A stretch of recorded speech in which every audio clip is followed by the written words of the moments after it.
कभी ये सोचा है कि एक ऐसा समुदाय जो दुनिया की कुल आबादी का बहुत छोटा सा हिस्सा है, हमारी दुनिया पर इतना बड़ा बौद्धिक असर कैसे डाल सकता है? आज हम यहूदी सफलता के इसी ब्लूप्रिंट को समझने की कोशिश करेंगे, जिसमें हम सभी के लिए सीखने को बहुत कुछ है। तो चलिए इस दिलचस्प पड़ताल को शुरू करते हैं। ये कहानी शुरू होती है एक बहुत ही छोटे से नंबर से, सिर्फ 0.2%। मतलब दुनिया के हर 500 लोगों में से बस एक। अब ये नंबर इतना छोटा लग सकता है कि इस पर शायद ध्यान भी न जाए, लेकिन जब इसके असर को देखते हैं तो ये आंकड़ा सच में हैरान कर देता है। जी हाँ, दुनिया की आबादी का सिर्फ 0.2%, लेकिन दुनिया के 22% नोबेल प्राइज इनके नाम है। विज्ञान से लेकर लिटरेचर तक, आइंस्टाइन फ्रॉइड से लेकर आज के मार्क जुकरबर्ग और गूगल के सर्गेई ब्रिन तक कितने ही बड़े नाम इसी समुदाय से आते हैं। अब ये कोई इत्तेफाक तो हो नहीं सकता, ये एक ऐसा पैटर्न है जो हमें रुक कर सोचने पर मजबूर करता है। आखिर इस असाधारण कामयाबी के पीछे का असली राज है क्या? तो चलिए अब उन आंकड़ों में और गहराई से उतरते हैं जो इस कामयाबी की कहानी को साफ साफ बयान करते हैं। ये सिर्फ नंबर्स नहीं हैं, ये एक असाधारण कहानी के सबूत हैं जो हमें गहरे सांस्कृतिक कारणों की तरफ ले जाते हैं। जरा इस स्लाइड को देखिए, ये सिर्फ 2 बार नहीं है, ये अपने आप में एक कहानी कह रहे हैं। एक तरफ दुनिया की आबादी में उनका छोटा सा हिस्सा और दूसरी तरफ नोबेल पुरस्कारों में उनकी जबरदस्त हिस्सेदारी। ये उनकी आबादी के हिस्से से 110 गुना ज्यादा है। ये सिर्फ एक नंबर नहीं है, ये दिखाता है कि उनकी संस्कृति में शिक्षा और बौद्धिक कामयाबी को कितनी ज्यादा अहमियत दी जाती है। इस कामयाबी को और बेहतर ढंग से समझने के लिए चलिए इसकी तुलना भारत से करते हैं। जहां यहूदियों की कुल आबादी करीब 1.5 करोड़ है, वहीं भारत की आबादी 140 करोड़ से भी ज्यादा है। तो फिर नोबेल पुरस्कारों की संख्या में इतना बड़ा फर्क क्यों है? ये तुलना हमें सच में सोचने पर मजबूर करती है। और ये कामयाबी सिर्फ 1-2 फील्ड तक ही सीमित नहीं है। इन आंकड़ों पर एक नजर डालिए। इकोनॉमिक्स में लगभग 40%, फिजिक्स में 26% और मेडिसिन में 25%। ये दिखाता है कि दुनिया के सबसे मुश्किल समझे जाने वाले क्षेत्रों में उनका असर कितना व्यापक और गहरा है। तो आखिर इस अविश्वसनीय सफलता के पीछे छिपा क्या है? सोर्स हमें 3 मुख्य स्तंभों या पिलर्स के बारे में बताता है, और पहला और सबसे जरूरी पिलर है शिक्षा के लिए एक गहरा अटूट सांस्कृतिक सम्मान। उनके लिए पढ़ाई सिर्फ डिग्री हासिल करना नहीं है, बल्कि ये एक तरह की पूजा है। ये शब्द उनके पवित्र ग्रंथ तलमूद से लिए गए हैं, और ये कोई मामूली कहावत नहीं है। ये एक पूरा जीवन दर्शन है। ये इस विश्वास को दिखाता है कि ज्ञान सिर्फ शक्ति नहीं, बल्कि एक समुदाय के लिए सबसे बड़ा सुरक्षा कवच है। उनके लिए पढ़ना लिखना ईश्वर की इबादत करने जैसा है। और ये सम्मान सिर्फ बातों तक ही सीमित नहीं है। ये एक ऐसी यात्रा है जो बचपन में ही शुरू हो जाती है और जिंदगी भर चलती है। 5 साल की उम्र में बच्चा तोरा यानी बुनियादी कानून से शुरू करता है। 10 साल में मिशना यानी मौखिक परंपराएं सीखता है, और 15 की उम्र तक आते आते वो तलमुद में महारत हासिल करता है, जो तर्क, गणित और बहस का एक बहुत ही जटिल ग्रंथ है। ये एक ऐसी मजबूत नींव है जो पूरी जिंदगी काम आती है। लेकिन शायद सबसे क्रांतिकारी हिस्सा है उनके सीखने का तरीका। ये रट्टा मारने वाली पढ़ाई नहीं है, इसे कहते हैं हवरूता।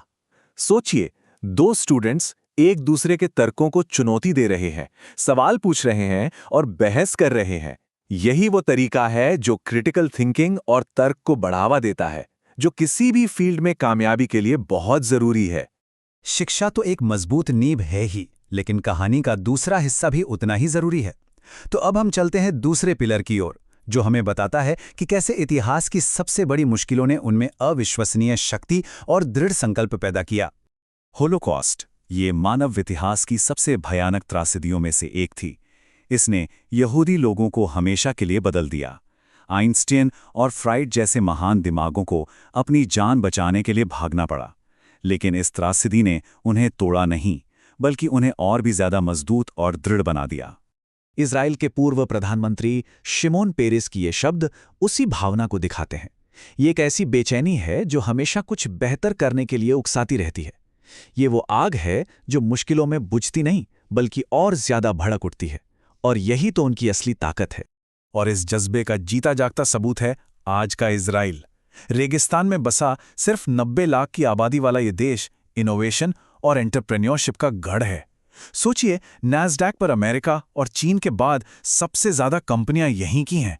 इसे आप सहनशीलता का आधुनिक आर्थिक चमत्कार कह सकते हैं। तो हमने शिक्षा और सहनशीलता की बात की। अब हम तीसरे और आखिरी पिलर पर चलते हैं जो इन दोनों को एक साथ बांधता है, और वो है परिवार और समुदाय की असाधारण शक्ति।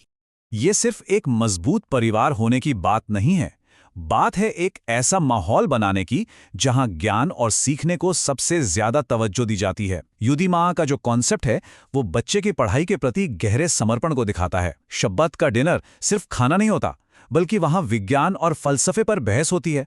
बच्चे बचपन से ही कई भाषाएं सीखते हैं जो उनके दिमाग के लिए एक बेहतरीन कसरत है, और सबसे बढ़कर पूरा समुदाय एक सुरक्षा जाल की तरह काम करता है जो एक दूसरे को सपोर्ट करता है और आगे बढ़ने में मदद करता है। तो इस पूरे विश्लेषण से हमें क्या सीखने को मिलता है? क्या ये सिर्फ एक समुदाय की कहानी है, या इसमें हम सभी के लिए कुछ सबक छिपे हैं? चलिए उन 5 यूनिवर्सल सबकों को देखते हैं जो इस ब्लूप्रिंट से निकल कर आते हैं और जिन्हें कोई भी अपना सकता है। इन सब को समझते हुए सोर्स भारत की महान बौद्धिक विरासत पर भी एक नज़र डालता है। ये तुलना हमें समझने में मदद करती है कि ऐतिहासिक कारण किसी देश की तरक्की पर कैसे असर डाल सकते हैं। एक तरफ नालंदा और तक्षशिला जैसे ज्ञान के महान केंद्र थे, तो दूसरी तरफ औपनिवेशिक शासन और सामाजिक बाधाओं ने उस रफ्तार को धीमा कर दिया। ये हमें याद दिलाता है कि काबिलियत तो हमेशा से थी, बस सही माहौल की जरूरत होती है। तो ये हैं वो 5 शक्तिशाली सिद्धांत। पहला, शिक्षा को पूजा की तरह सम्मान दे, सिर्फ नौकरी पाने का एक जरिया न समझें। दूसरा, सवाल पूछने की हिम्मत रखें, हर पुरानी सोच को चुनौती दें। तीसरा, मुश्किलों को एक मौके की तरह देखें जो आपको और मजबूत बनाता है। चौथा, अपने घर को सीखने और बहस का केंद्र बनाएं। और पांचवां, अपने समुदाय को साथ लेकर चलें, क्योंकि सामूहिक सफलता ही असली सफलता है।